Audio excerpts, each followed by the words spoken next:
Assalamualaikum warahmatullahi wabarakatuh. Perkenalkan, nama saya Septiana dengan NIM 20010110059. Prodi Tadris Fisika UIN Antasari Banjarmasin. Di sini saya akan menjelaskan mengenai ilmu Rijalul Hadis. Adapun subbab yang akan saya bahas yaitu yang pertama ada pengertian ilmu Rijalul Hadis, yang kedua urgensi ilmu Rijalul Hadis pada studi hadis, dan yang ketiga contoh aplikasi atau pengaplikasian ilmu Rijalul Hadis. Yang pertama, pengertian.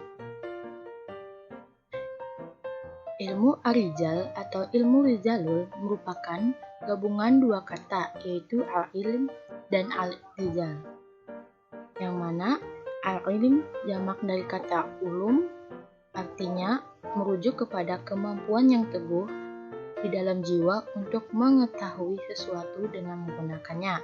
Sedangkan al-rijal jamak dari kata rajul, yang dari segi bahasa artinya setiap lelaki yang balik atau seorang lelaki yang memiliki kesempurnaan kelakiannya. Sedangkan menurut istilah, ilmu Rijal al-Hadis adalah ilmu yang membahas para perawi hadis baik dari kalangan sahabat, tabi'in, maupun dari angkatan-angkatan sesudahnya. Ilmu yang menjelaskan mengenai sejarah atau riwayat ringkas daripada riwayat hidup para perawi, mahjab yang dipegang oleh para perawi, dan keadaan para perawi dalam menerima hadis. Ilmu Rijalul Hadis terbagi menjadi dua bagian, yaitu ilmu sejarah para perawi hadis atau ilmu tarik al-ruwat dan ilmu al-jar wa al-ta'dil.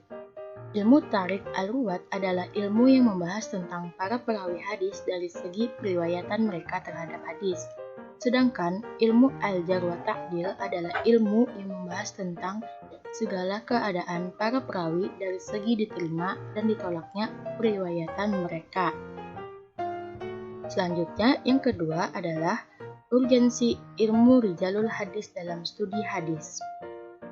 Ilmu Rijalul Hadis merupakan pecahan ilmu-ilmu hadis yang terpenting. Dengan ilmu ini, maka dapat diketahui kedudukan seorang perawi dari sudut al-jar wa al-ta'dil, dan juga dapat membedakan antara hadis yang sahih dengan hadis yang dhaif, hadis yang sempurna dan hadis yang cacat, serta hadis yang kuat dan hadis yang lemah.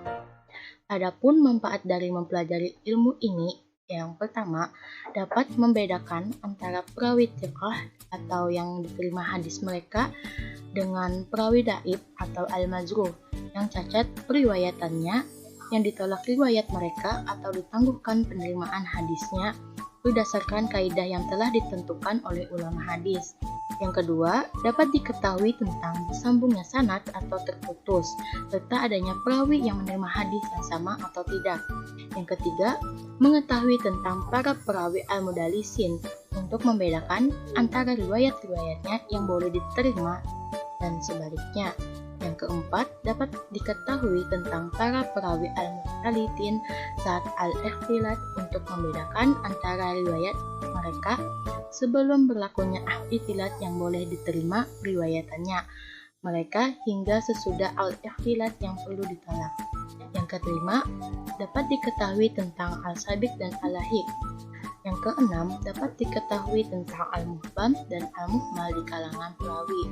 Yang ketujuh, dapat diketahui nama-nama perawi, gelar hingga panggilan mereka. Yang kedelapan, dapat diketahui tentang al-muhtalif, al-mukhtalif, al-mutafiq, al-mutarik, dan al-mutasyabih dari nama-nama perawi.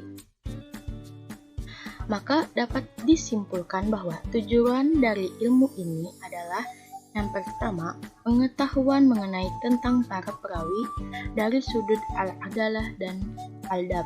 Yang kedua, memastikan nama-nama perawi hadis dengan nasab mereka yang terlibat dalam periwayatan hadis dari masa Rasulullah. Yang ketiga, pengetahuan tentang sejarah para perawi hadis baik dari sudut biografi kelahiran dan kewafatan mereka hingga kualitas rijal. Yang keempat, untuk mengetahui sikap dan pandangan para ahli hadis yang menjadi kritikus terhadap para perawi yang menjadi transmitter hadis dan sikap mereka dalam menjaga otentisitas hadis-hadis Nabi. Selanjutnya, contoh pengaplikasian atau aplikasi ilmu rijalul hadis. Contoh daripada penerapan atau pengaplikasian ilmu rijalul hadis ini yaitu dari kegiatan seorang peneliti hadis berijtihad dalam memutuskan kualitas suatu hadis. Seperti satu hadis yang dikutip dari kitab Sunan Ibnu Majah seperti yang pada layar ini.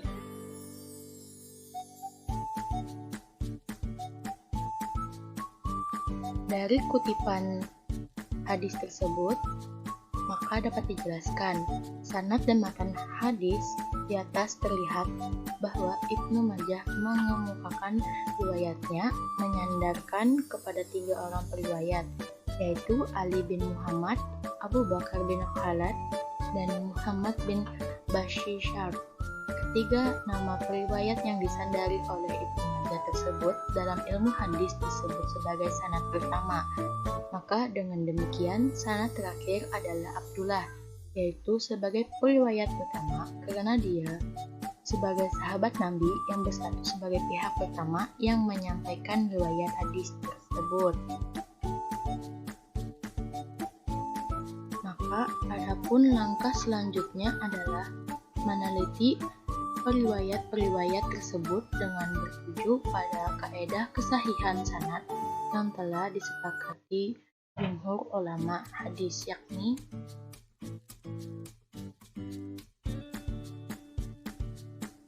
satu, sanad terhubung atau bersambung.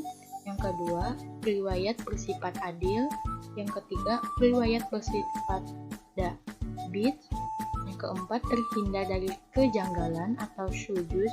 Dan yang kelima, terhindar dari cacat atau ilat. Ulama ahli kritik hadis mengakui bahwa penelitian ilat hadis sulit dilakukan. Akan tetapi, Ibnu al-Madini dan Al-Khatib al-Baghdadi memberikan petunjuk bahwa langkah-langkah yang perlu dilakukan untuk meneliti ilat hadis adalah: yang pertama, seluruh sanad hadis untuk matan yang semakna dihimpun dan diteliti bila memiliki mutabi ataupun syahid. Yang kedua, seluruh periwayat dalam berbagai sanad diteliti berdasarkan kritik yang telah dikemukakan oleh para ahli kritik hadis. Sedangkan menurut Suhudi Ismail bahwa sesudah kedua langkah tersebut dilakukan, maka sanad yang satu dibandingkan dengan sanad yang lain. Setelah langkah-langkah itu dilakukan dan didasari dengan pengetahuan ilmu hadis, maka akan dapat ditemukan apakah sanad hadis yang diteliti mengandung ilat ataukah tidak. Ulama ahli kritik hadis menjelaskan bahwa ilat pada umumnya ditemukan pada yang pertama, sanad yang tampak mutasil dan marfu, tetapi kenyataannya ma'ukut walaupun sanadnya dalam keadaan mutasil. Yang kedua, sanad yang tampaknya mutasil dan marfu tetapi mursal walaupun sanadnya dalam keadaan mutasil. Yang ketiga, terjadi kerancuan karena bercampur hadis lain. Dan yang terakhir, terjadi kekeliruan penyebutan nama periwayat yang memiliki kemiripan atau kesamaan dengan periwayat lain yang kualitasnya berbeda. Dari penjelasan ulama tersebut, maka dapat disimpulkan bahwa bentuk ilat yang pertama berupa kekeliruan dalam penyandaran hadis. Bentuk ilat yang kedua berupa sanad hadis yang terputus pada tingkat sahabat. Sedangkan dua bentuk ilat yang disebut terakhir berupa riwayat yang tidak tam al-dabit. Sekian penjelasan ilmu rijalul hadis yang dapat saya sampaikan. Mohon maaf jikalau ada kesalahan dalam penyampaian saya. Sekian, terima kasih. Wassalamualaikum warahmatullahi wabarakatuh.